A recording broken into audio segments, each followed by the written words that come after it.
Hello and welcome to the Sit Down with Yolonda Jay. Tag your friends, share the like, share and like, subscribe us to us on YouTube, and we'll be live momentarily.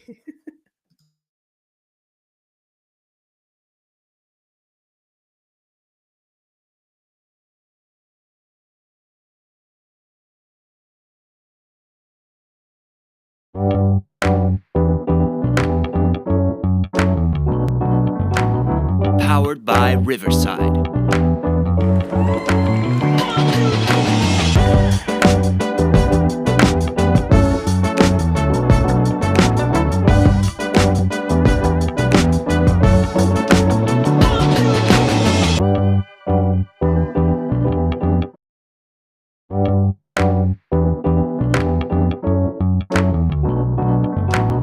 Powered by Riverside.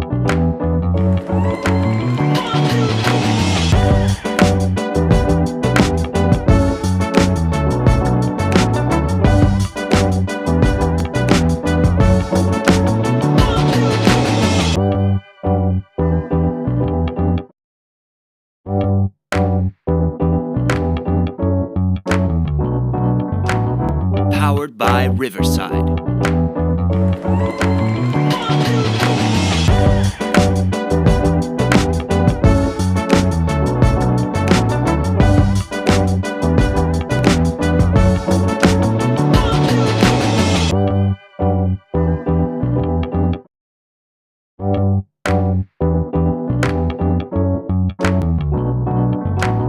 Powered by Riverside.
I've been on mute that whole time.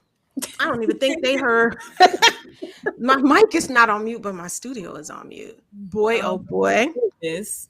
Yeah, we missed this. So they're gonna have to get some goodness again. I had just this great, here's real time issues happening. I had this great introduction for you.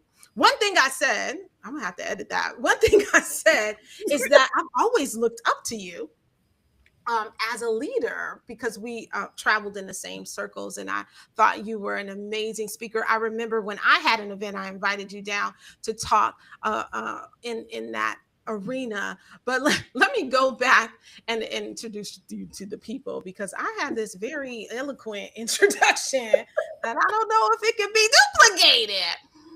So Versandra is one of those leaders who transforms the way you think when you meet her. You might come in thinking that this is what you're going to be, leave the conversation with. But I remember, I don't know if we were standing in a line and you just like blew my mind. I don't even know if you have this. This is when you had the long tail. Do you still have the long tail in your hair? You do? Show the people, yes.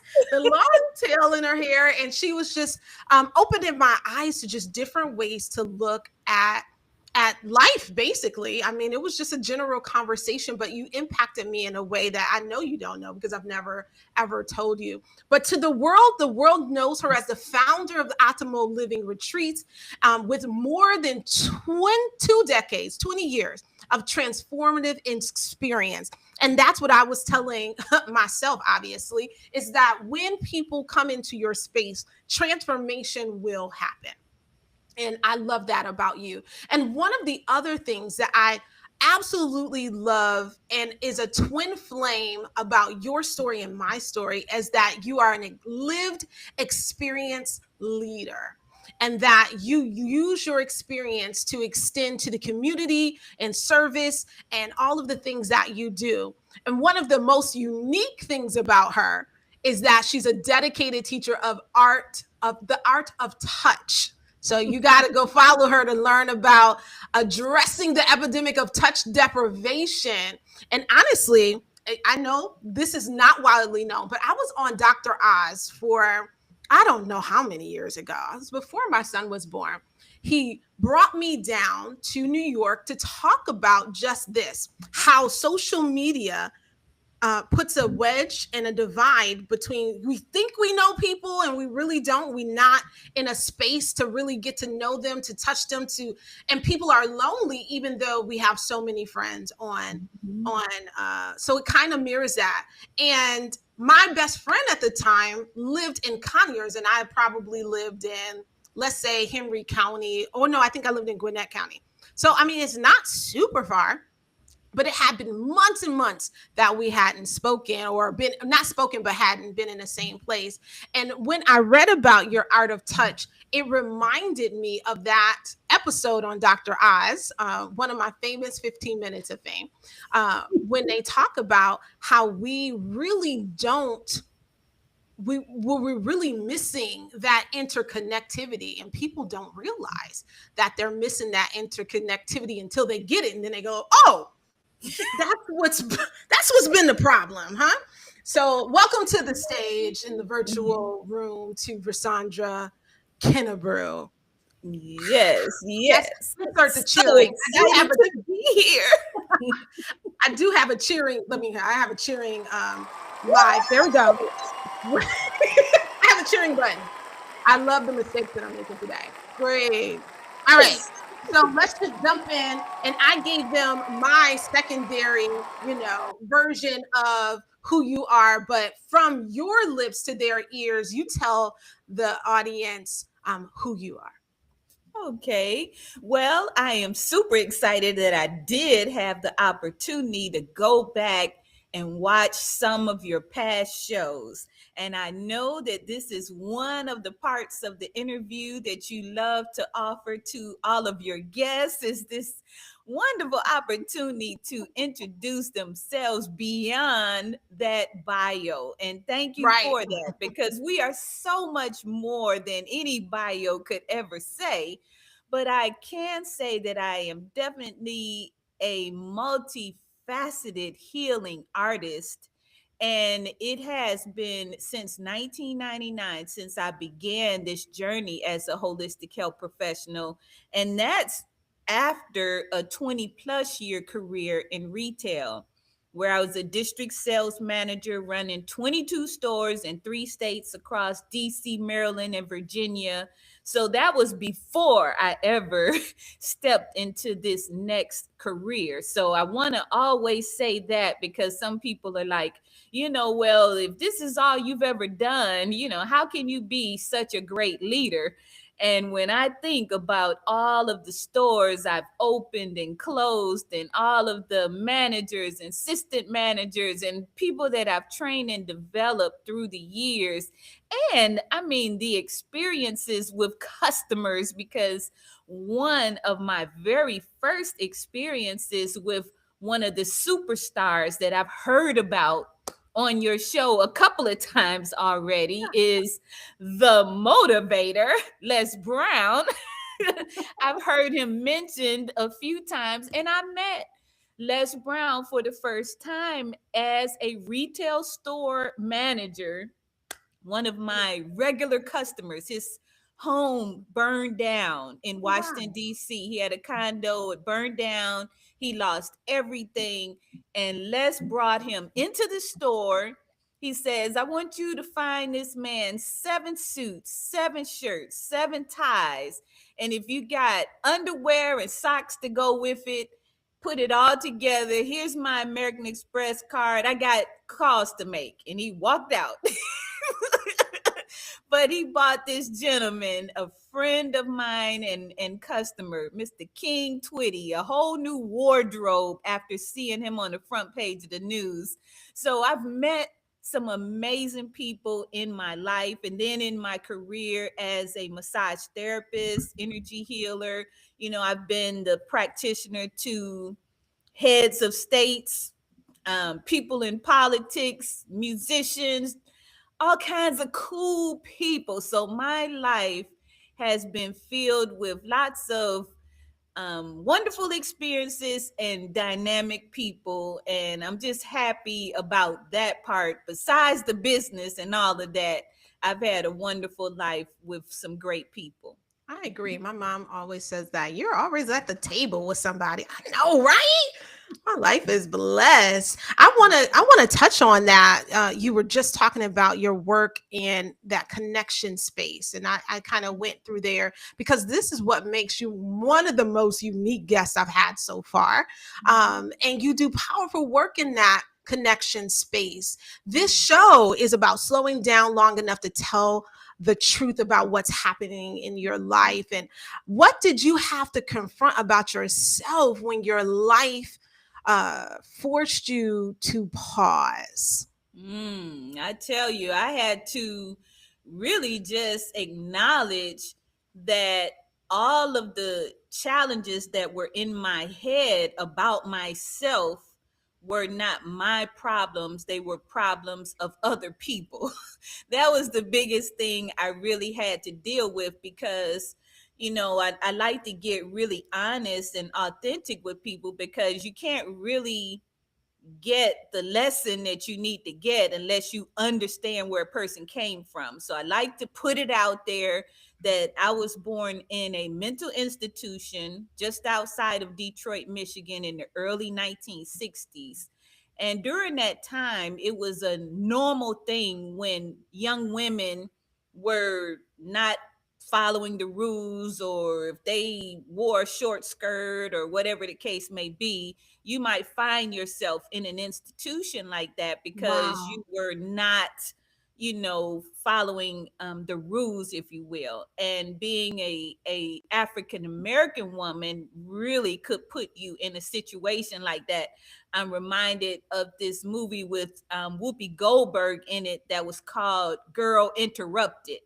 And Oh, when I yeah. saw that movie, I saw so many similarities to what I saw growing up, coming to visit my mother at this institution and learning more about how her life became the way that it was and why my life was the way that it was. Because when you have a parent that's mentally ill, beyond the illness that you are dealing with, there are all of the people whispering in the background, oh, she's crazy, she's this, she's that, and she might kill you, and a whole bunch of other things. So Wow. all of that was a part of my upbringing.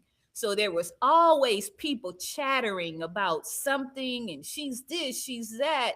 And as a child, I was ashamed of it. As I got a little bit older, I had to really just face the fact that it wasn't a me issue. It's what people thought about me and the judgment that they were placing on me based on someone else's life. So once I got to a point where this whole life of being this young woman, raised up with that type of beginning, I was back in Detroit living there and getting sick to my stomach. I mean, every time I drove on the east side of Detroit where I was raised up, I would get sick, and I ended up homeless in a shelter. I mean, my life got really bad before I saw the light. And I Mm. can say that I was on a spiritual journey that entire time because, I was raised by my grandmother and she was a missionary. I was a junior missionary. So I had all of the foundations of a young woman who would do community work, all the things that I do today, helping the homeless, feeding the homeless, just social justice, those type of things. That's who I was raised to be. So, it was like, okay, you have this foundation, now you lose everything. That people would say you've lost everything, but I say I lost my mind so that I could get a new one. And the new one the new one is totally different because the perspective from which I see things is unreal to a lot of people.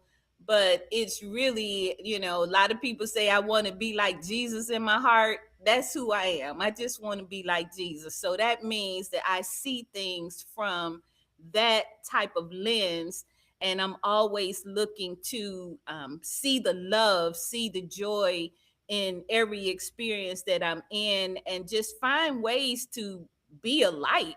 That's just where I come from and who I want to be. Let's talk more about that. Let's dig into that identity that you Mhm, are talking about, because mhm, people did identify you as the child of a mother with mental illness, or even maybe the grandchild of the missionary. You know how church mhm. folks are, like the Yeah. holier than thou missionary, right?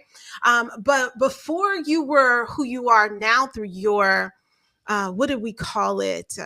Lived experience, the Mhm. retreats, the recognitions. Because I told her before the show, it's like, you have letters, you have lots of letters behind your name.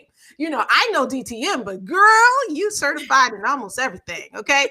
But who did you have to become in order to break out of that shell? You kind of started talking about that. In order to lead from that place of integrity, who did you have to become? Well, literally, I had to lose everything, all of who I thought I was, and that is grandma. I was a granddaughter, so yeah, at age 23, I became the parent to two brothers, so I was a Mm. mother and didn't have a single child at first. I was I was a wife three times. you know I had two miscarriages, so I was wanted to be a mother who lost children. So I was walking around with all kinds of feelings Mm, inside of me because something inside of me had died. right. I mean, all of the titles and things that people saw and thought of me, labels they put on me, all of them had to go away. And I spent so much time just really in meditation, in Hmm. writing. I did a lot of writing, journal writing. And I would ask the question, who am I? Wow. And, I think that that is one of the greatest tasks any human being has in their life, is to discover who am I. And I know that titles are ways that some people can understand that, but for me that just wasn't enough. I only wanted titles to help me to recognize that I've elevated, I've grown, I've accomplished more than what they say that I could, so I worked hard for those things, for that purpose, but still I needed to know who I was to the core of my being. And I'm gonna tell you something, Yeah. Yolanda. When it came to me, I mean, I was at a church one day and I'd been invited. I was sitting there, hadn't been in a church in a while. So I'm like, okay, let me check out my surroundings, what's going on around me. And some things began to come to mind. I wrote them down, and I just kind of do that sometimes and then go back and revisit. But I do remember the words that came to me. And, I would like to share that with you and your audience, because I kind of consider it poetry, because I never would write these words on my own. And I believe it was just kind of downloaded. But the Yeah. words came to me. They said that I am the quintessence of the divine, most perfect of all creation, with power to produce at will seeds that multiply like ripples in an ocean, the personification of I am, beautiful, radiant, absolute, and undeniable. I am love. And Mm. when those words came to me, it was like, oh my God, quintessence. What the heck is that? I don't remember ever hearing the word. I'm in the dictionary trying to figure out what is the word. And I'm just really trying to understand, where was this coming from? And I remember reading those words to someone, and they were telling me, oh, there's something wrong with you. You think you God? There's something, somebody needs to get you some help. And I'm Oh, like saying, wow. that's blasphemy for you to say those words. You are the quintessence of the divine. What makes you think this? And I mean, so much went on during that period in time in my life, whereas the things that were coming to me were not acceptable by other people. So I literally Mm. had to get in my own little space and just, me and God, let's work this thing out. You let me know who I am today, so that I can move forward in that being and that knowing, because I know I will never be who I was before. I knew that. That new Mhm. mind let me know that. And so, I mean, here I am years later, and I'm still walking in that path, because I saw visions of who, I don't know all the details, but you know how you get this vision and you see like multiple, it's like masses of people. And I'm Well, like, who? maybe not me. Well, I I don't. don't know. I don't know. I had this vision. I'm like, well, and I wanted to reach out and stuff, and they were reaching out, and I'm like, oh my God, what is this? And it later came to me that those were the masses that I That you would were be supposed to touching reach. their lives. Oh my word. What a And powerful moment. But you know what? One thing that we must do in this season, and I'm in this season too, Versandra, that we have to be confident in what is downloaded into us, Mhm, right? mhm, I created this movement, what I call idea to income, is because I sat on so many things that God has given me. Like I would get the downloads in the middle of the service and all of that and write it down, and then it just collects dust. And the worst is I would see someone else doing it later, right? And I was like, I've been had that idea. And I have so many of those moments. But I also sometimes feel judged for being innovative or thinking outside the box, or me seeing it just like with your vision, and I don't see it the same way you do, or I don't have the same vision. So it's wrong. Is it wrong? No, it's not wrong. It was given to me, right? Just like that vision was given to you. And it was so powerful. So I think in this season, that is a great reminder that we should embrace what is uniquely and divinely for us to see in no one else. Yes, absolutely. Absolutely. And I'm so glad you moved forward. There's a young lady I worked with in Detroit, and she, we came to call it taking it off the shelf, Oh, taking it yeah, off the shelf. that's good. And that's because timing is important too. We can't ever beat ourselves up for things not happening exactly when, because when you Oh, have these Versandra, I'm so bad ideas, at that. Like I'm yeah, so A-type, but this season is really stretching me, even in that mutual place that we know each other from. Like it's really stretching me because I like things like yeah, this. And yeah, when you have 40 other leaders depending on you, it doesn't always ABC. And sometimes we yeah, have to be super creative, but it's so hard. yeah, It's hard. I'm not going to ever say that leadership is easy, or even taking your vision off the shelf is easy, because that was a part of my vision for 20 years. This is my goal. And when you get there, it's like I'm a deer in headlights. This is not what I expected. Okay, now let's pivot. Like it took me a minute. I ain't gonna lie. I'm just being transparent. It's just me and you. I'm being yeah. transparent. But I love that phrase, take it off the shelf, because Mhm. that's where a lot of my ideas sat. And I know that other women, other leaders have done the same thing. Yes. Yeah, for sure. Yes. What Absolutely. about I Absolutely. yeah, what about when we talk about the healing work, but we don't talk about the pressure that shaped it? Because I'm lightly touching on like getting into a space that I took off the shelf and I was very excited, and then boom, I'm a deer in headlights. But Mm-hmm. there is so much lived experience, and we'll be using that phrase because I'm gonna be using that phrase from now on. I love that one. Okay, lived experience that help us lead from a different place, help us break out, or do even things differently, Yeah. clarifies our purpose. Talk a little bit Mhm. about how pressure shaped your journey. Yes, yes. So as I saw myself being different from the labels and on a different path, what I began to recognize is, and this is something I, say to my clients a lot, if you look in the mirror and you don't like what you see, do something about it.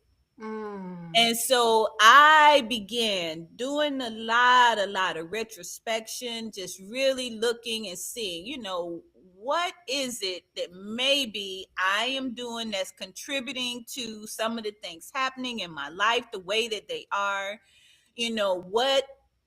What way of thinking is it that I'm holding on to that maybe I need to let go of? So personal development became a big deal for me, and so I mhm, went to lots and lots of courses and workshops and weekend intensives and all kinds of various personal development trainings in order to basically reframe the way that I was seeing the world, because I also grew up living in poverty. And living in poverty is a mindset that you can take on as a lifestyle or a way of being, but it's not mm, permanent. It mm. is a mindset. And so, as I'm Wow. looking for ways to move outside of this way of thinking and being, like, I'm not enough, there's not enough, there'll never be enough, and go into this mindset of abundance being all around me, and that there's nothing that I need because God is my source, and there is no unfulfilled needs or desires that I have. Wow. Those are all things I had to refresh in my mind and know again, because I do believe that we know these things in our perfect whole and complete state, and we remember these things. We call these members back together and we recall them. And when we do remember them, then we can stand. That was one of the things you asked about for this interview. How do you see, standing up from, instead of sitting down, you stand in your who you are, who you know you're being to be. Good. And that is what really and truly happened. And knowing what God says and who God says I am is important. And then those words that were spoken to me in the midnight hours, sometimes in a daydream, I Mhm. had to recall those things. And now it's like, okay, when any situation looks kind of strange or I get off my square, I go right back to, those foundational things that you can never ever push over to the side, because knowing who you are is foundational. And if you can recall that, then you can make it through any situation. Well, how do you learn to trust your voice when it doesn't look like anyone else's? And I mentioned this. I don't know if they heard me or not, if I was on mute or whatever. Yeah. One thing about you is you're so unique in your approach to a couple of different areas, right? How do you Mhm. learn to trust that voice or that download or that unction that you get from God when it's time for you to do the things that you need to quote unquote get off the shelf or Yeah. manifest and reach those masses? How do you learn to trust your voice when it doesn't look like everybody else's? You know what? You really just have to look at the circumstances and the outcomes that happen. And when you don't trust and you do the opposite of that trusting voice that was speaking to you, then something happens, and it's not going to be really what you want to happen. And so you begin. It's like you get, coming up. I got spankings, and that let me know, don't do that again. And so, you get spanking, and don't do that again. Even down to when the time is up for a particular task that you've been doing for some time. The organization you're referring to, that became a thing for me to really look at and challenge myself with, because after 10 years of building myself up to a certain level in an organization, it's like, okay, let's do this thing. And then all of the situations around say, no, it's not. No, you're not doing this thing. And so it's like, okay, well, you have to go inside. I love to pray and meditate. The meditation is the part most people miss, because that's when you're being still and listening for God to speak rather than Mm, you doing all of the all the speaking, talking. asking, Yeah. and I beg of you, do this for me now. And then Please, please, you please. you never get quiet and just say, what say you? you know, you got to hear what God says. And so, being in stillness, being in quiet, I had to learn how to be quiet. I Wow. have a big voice and I speak I don't all. mind using it either. I mean, 5'3" and like 100 pounds most of my life. It was like I had to get loud so people could hear me. And I learned to get quiet, get Wow. silent, be by myself, turn off the noise. There's so many distractions. Once you learn how to do that, then you start to feel even the little nudges, that guide you in a certain direction. Mhm, And that's mhm. what you begin to trust, because you now know the voice and what it sounds like. You know how it feels, because it's not always audible. Sometimes Right. what you get is a nudge or a feeling. And when Mhm. you get to experience that on a regular basis, then now you can flow. You can flow. And let's And talk about that because you can't get there unless you be quiet. yes, Let's talk about that.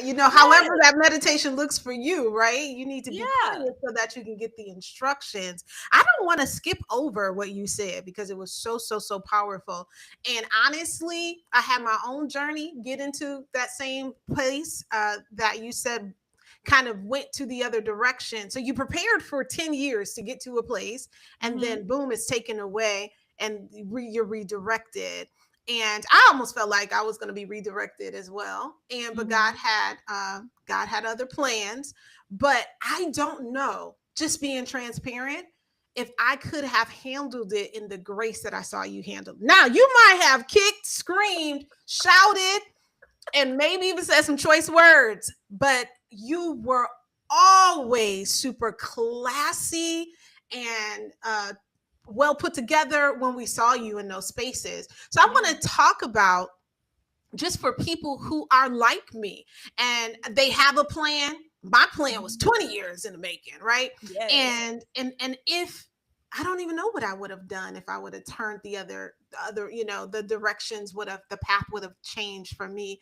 How did you handle preparing for a decade and the Lord taking you on the, how the Y is in the road, the fork is in the road, and you Right. think you going this way and he take you this way?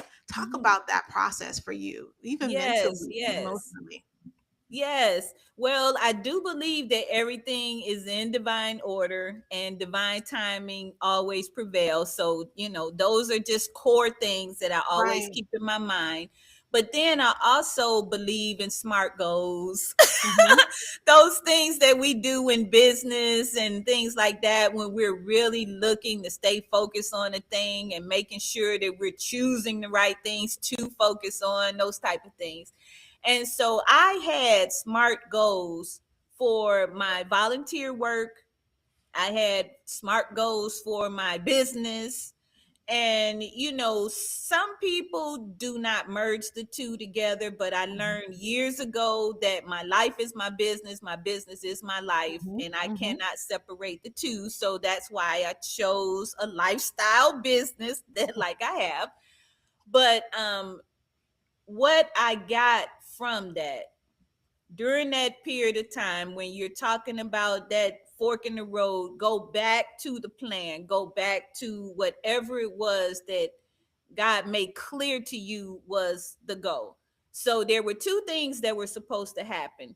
I was supposed to move to Africa Mm-hmm. and learn a new language and study the history and live with a native community and that kind of stuff. That was big time on my list because I did volunteer in service to America as a result of my Toastmasters journey, because I became a DTM twice. And Mm-hmm. so each time there's a DTM project, and one of my projects was poverty alleviation. I was looking to solve this issue, but not just the typical things we do, giving food, giving clothing, that kind of stuff. I wanted to know in more detail, what could we do as communities, societies, that type of thing. And Wow. so I found AmeriCorps, volunteering service to America. And I did that for a year. And that's when I decided I wanted to go abroad and do the same thing in Africa. So that was on the list. It was supposed to happen in 2019. Mm-hmm. The pandemic came. Everybody knows it rocked everybody's world. And Yes, it did. here we are trying to figure out what to do next. So, when you're in a position, sometimes it's about, well, what can you do? When you have boundaries that's keeping you from doing certain things, like I also had on the list to become I wanted to be an accredited speaker.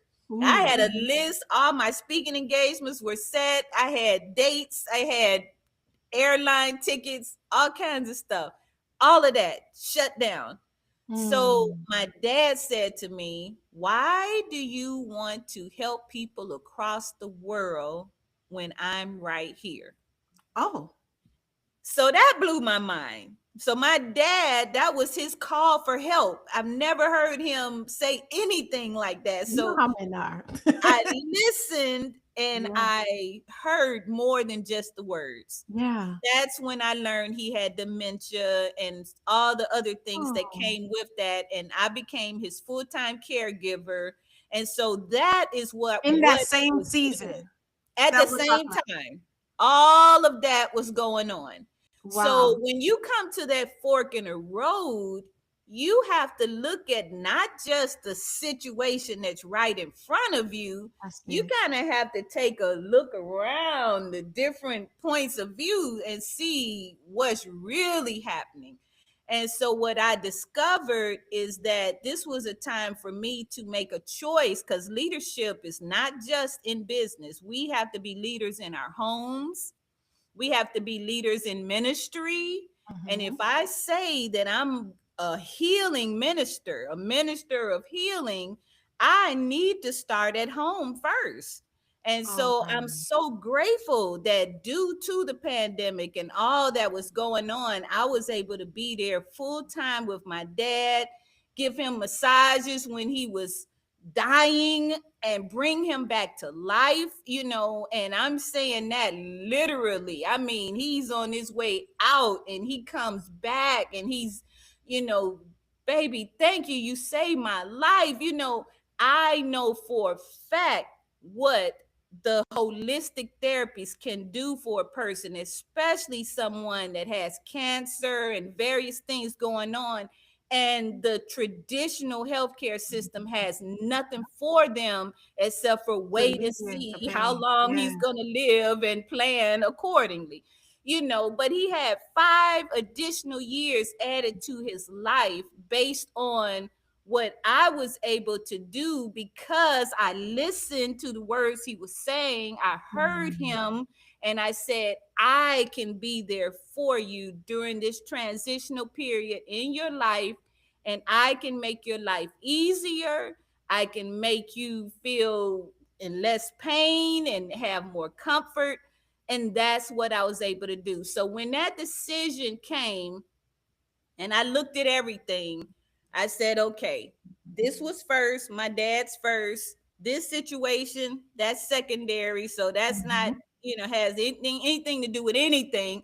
Then when my dad transitioned in the middle of all of that, because in May, he transitioned. So it was all of that happening at the same time. And then I was able to accept my next project was going abroad and serving in Mm. Africa. So Finally, because like, oh it's my goodness. what, 4 years later, right?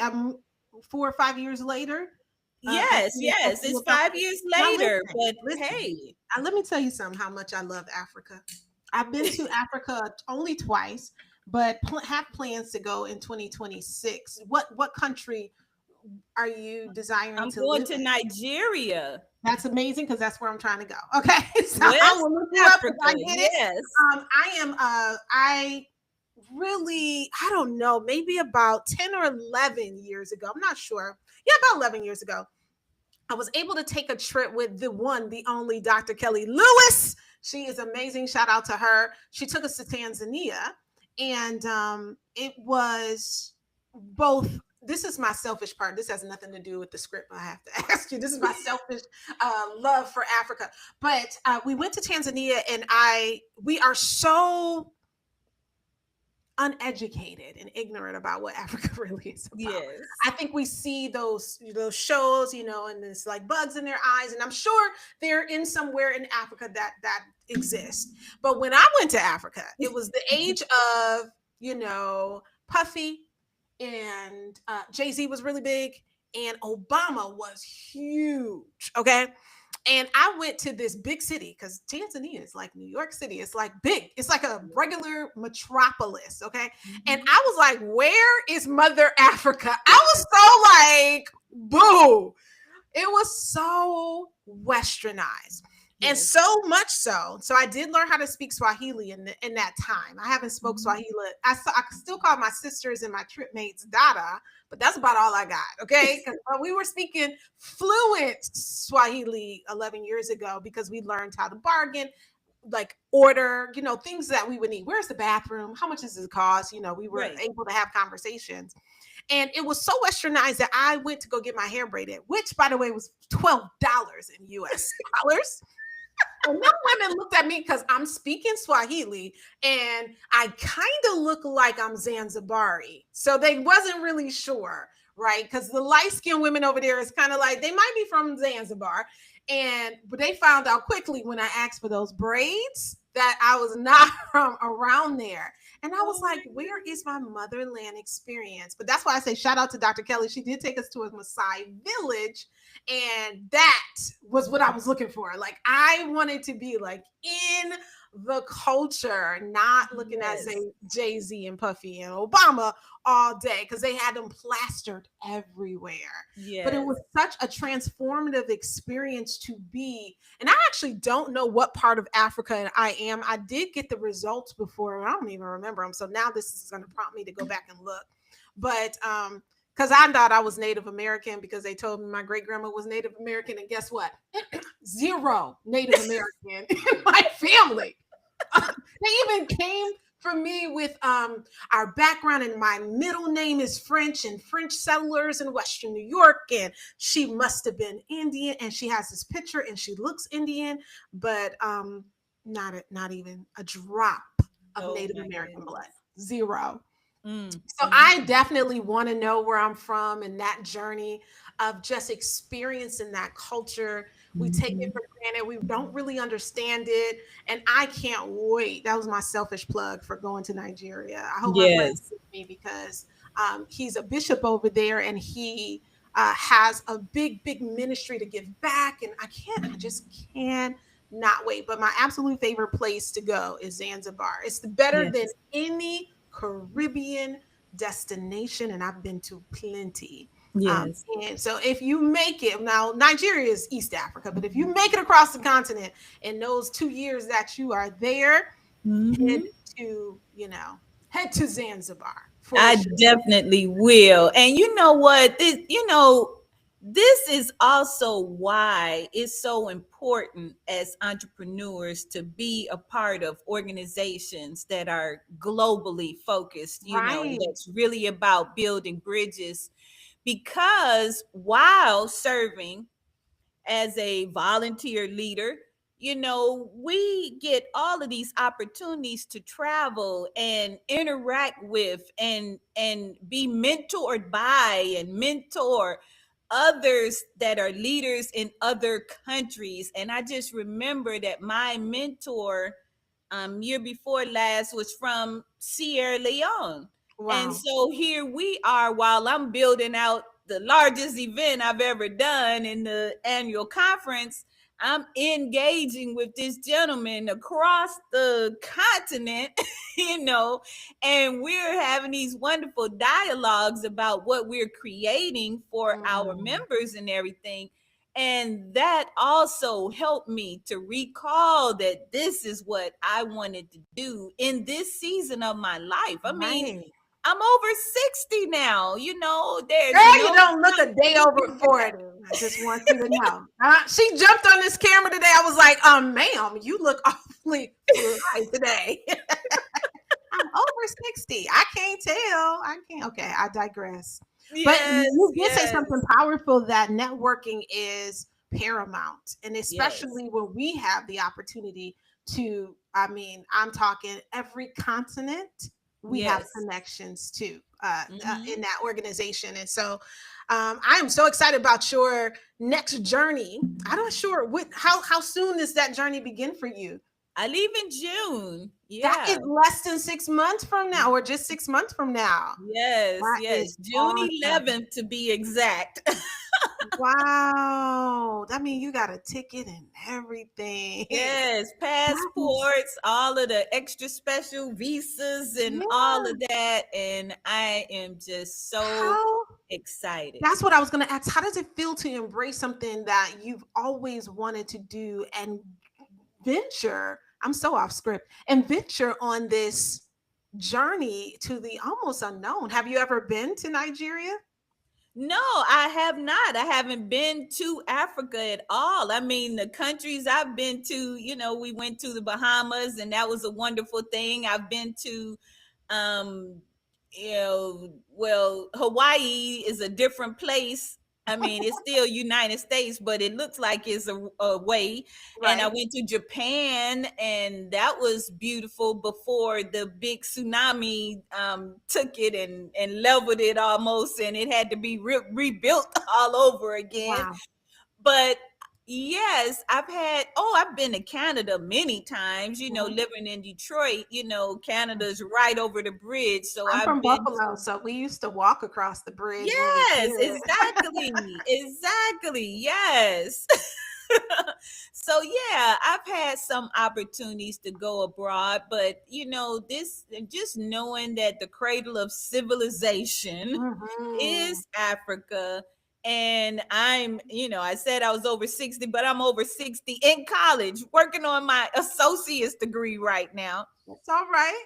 And listen, at this time I'm studying, world history, modern civilization, that type of stuff. And you begin to look at what we are taught and what the truth is. And Mm. I'm a seeker of truth. I mean, I don't care. We are being taught some of the most ridiculous upside down things, and we have to step outside of some of those terrible teachings and do our own research, study to show yourself approved. Listen, people don't like And to read these days. They like short yes, form videos. But I will tell you, my journey to Africa started in college. And I am also a non-traditional student. So shout out to you. My yeah, parents are both non-traditional students. My mom had me when she was young, and she didn't go back to college until she was in her 50s, I think. She raised yes, us, got us out the way, and then she was like, you know what? I'm gonna need to get my degree. And she did. She was yeah, over 50. So shout out to you for a non-traditional. But my non-traditional college experience included a psychology course that took me to Tanzania. And so that yeah, was my first journey. And I've also been to South Africa as well. I haven't been yeah. to Johannesburg. I went to Cape Town. So Mm. Johannesburg is high on the list to get over there. So hopefully we can connect when we're in Nigeria. It's a big country, but maybe somewhere along the way. I know I will go through Lagos, and there's another place that I will be. But I hope to do that in when once you're settled, I hope to be out there as well. Woo! I love Africa. I could talk about Africa all day. And I Yes, want to talk about the I don't know if we said why you were going to Africa. That's kind of personal, but you did talk about your decades and decades of serving others. And I know you're going to go over there and serve in some way. You just can't help it. Um, yes, and you talk about your servant. We talked about our leadership servant experience that we have together. You talk about your healing, your advocacy, and at this stage in your life, as you're doing all of these new things and venturing in a non-traditional space and venturing in different, how do you protect who you are becoming when you serve in just so many different aspects? well, really just understanding that that service is a huge part of who I am, is a part of my makeup. And I have tried to live life the other way where, things that mattered like money was priority. Hmm. I've lived that life before as well. And the lessons that I learned is that cash is not the only currency. I learned that our wealth is the value that we bring to humanity and to the world. Mm, And when we invest in building that wealth, then we never are broke, we're never poor, we are wealth beyond measure. And mm, so it's just really having those core things that are deep knowings that you hold on to. And that's what I end up doing. So even though right now I'm doing this volunteer work and I'm going to be serving. Education is still a huge part of what I'm doing even while I'm away, and learning new healing modalities. I want to learn with some of the indigenous people there that are been Mm. doing these Oh, I bet you natural. they're gonna have a big wealth of knowledge, right? In that Oh, space. yes. I'm going to be sitting at the feet of the elders, and I am going to be learning some things and sharing some things. It's just that exchange that I'm looking forward to. And I guess that's really how I just stay grounded and rooted in the truth of my being and what my God's plan for me in my life is, staying on that path. Wow. I can't even imagine being the feet of the elders. This is awe-inspiring. Like it's just I'm in awe. Like Yeah. I can see it. You know how you were saying, if you see these people, I can see you there. And I Yeah. hope that because I mean Nigeria has internet. So I hope that you do share your journey, your travel through a travel blog or some teachings or whatever, Mhm. that we stay connected to you while you're away. Not that you're just away for 27 months and then come back. You may not ever come back. You may not. Once you get over there, I can really see you staying. I absolutely could. But And I definitely, do too. I'm glad you see it for me, because the wonderful thing is that I can re enlist and I can choose another country that I want to serve in after that for another tour of duty. And so mm. that's an option. I mean, literally, I'm closing out everything here in the United States. I'm not doing So no there's nothing to come back to if you want it. You would have to start over anyway, right? starting all over again, all Mhm. over again. And so that's the wonderful thing about when you say you've lost everything. If that's the way you want to tell the story, then losing everything is not the end all be all. Sometimes Wow. you have to Ooh. lose it in order to get what's really there for you. And so I am so non-attached to Wow. anything that is not really having me in that place where I know my life, what I'm supposed to be doing every single day. If that's not a part of it, then I can let it go. I can let it go. So Ooh, you yeah, just hit I'm me in the excited. pinky toe when you said that. I almost shed a thug tear. Like, sometimes we got to start over to begin again, and it's Yeah, okay to start over and scratch everything. These materialistic things will come and they will go yes, just they as will. fast as they come. So starting over is not a dirty word. It's not a dirty phrase. Yes. Uh, I it's call not. it the art of reinventing you. You Ooh, I should love be it. qualified at that. You should be an artist when it comes down to reinventing yourself, because if you stay the same all of your life, then something is wrong with that picture. You should be growing and And expanding evolving, and right? yes. And so that transformation process, it's a part of the journey. You cannot I don't want to be stuck anywhere in any place in my life and in my mind. So I'm excited about this whole thing. I want you, I can't believe we've been talking for as long as we have been talking. That went so fast. I enjoy every second of it. But I will let you give your final thoughts to our audience about your leadership, your experience, repositioning, reinventing yourself, whatever you want to do. The floor is yours. Thank you. Thank you.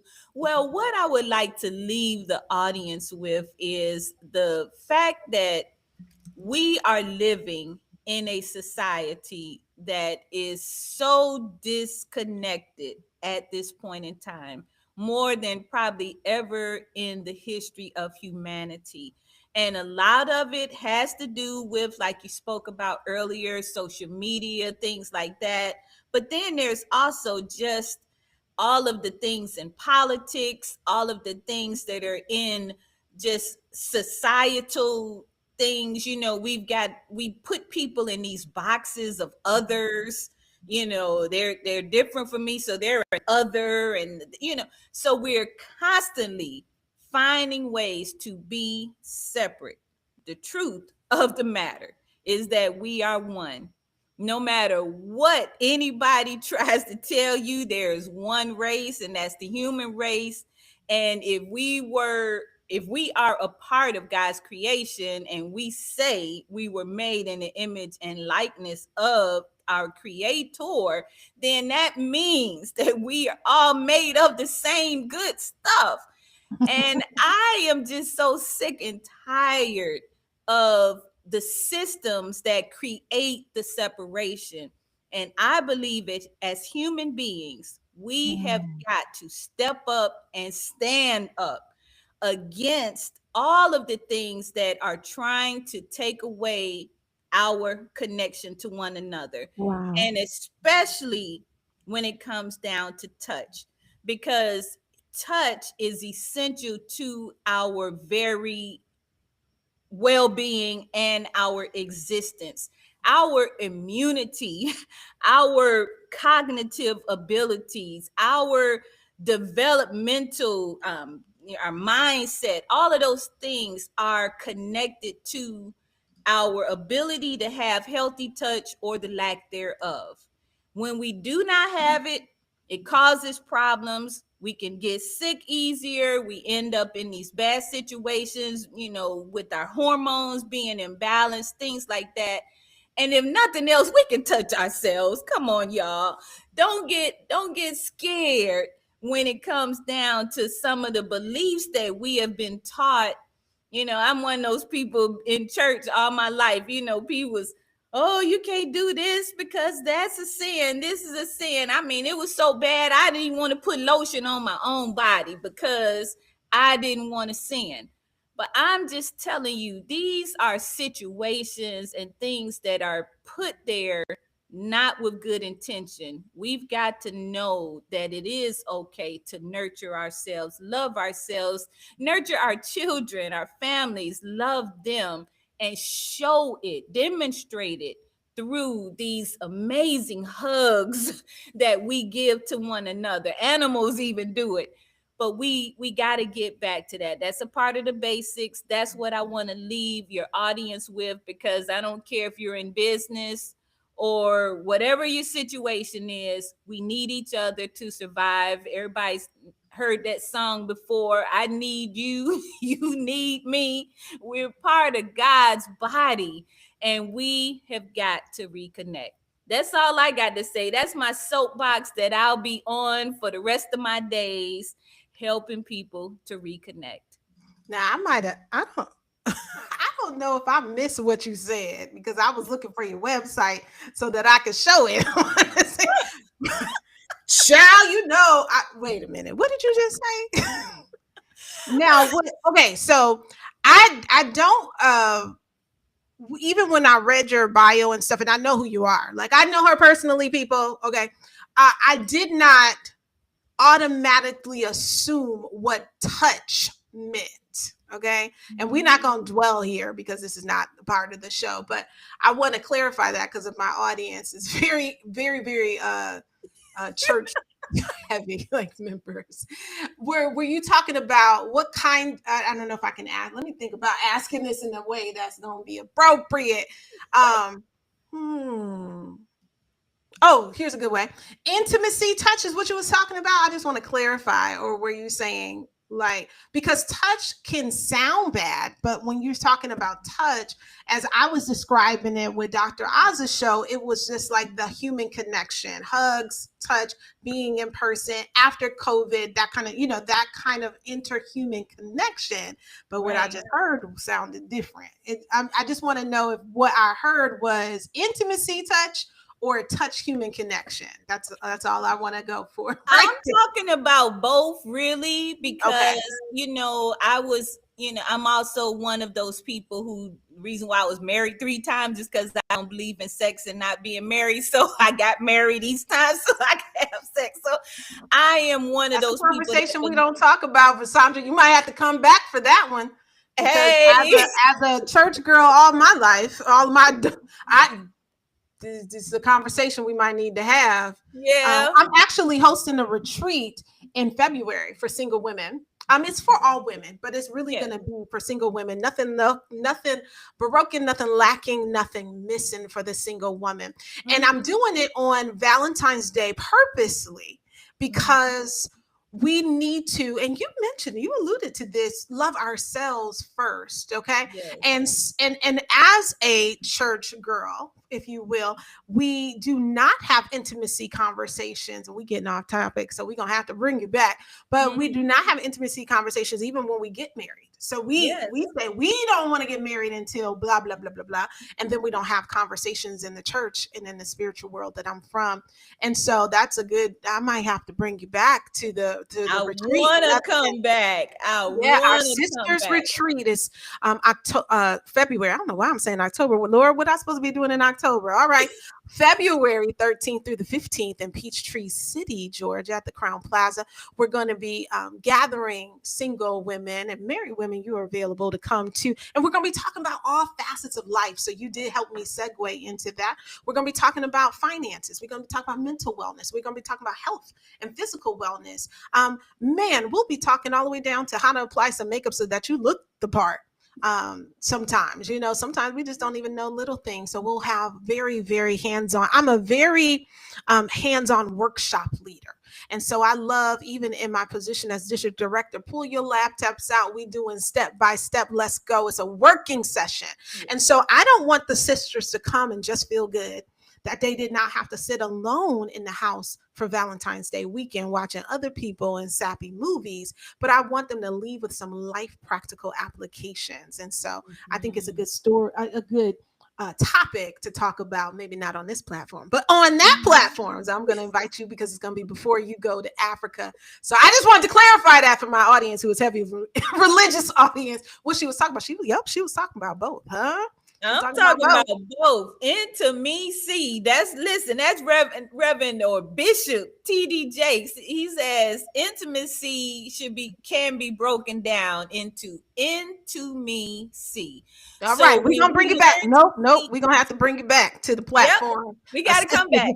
When you want to hear about intimacy, you're going to have to come to the sisters retreat. That's my formal invitation. I'm going to send you the dates. Yes. Because it's a conversation we just don't have in the church. We just don't. Yes. And I've been saved since I was 18, but I've been in the church all my life, and we just don't have to come. It's taboo. It's taboo, and it's most of our vice in the church. Well, we're going to get off of that soapbox. I wanted to ask you a question. You done threw me all the way off, Versandra. How was I going to close this show?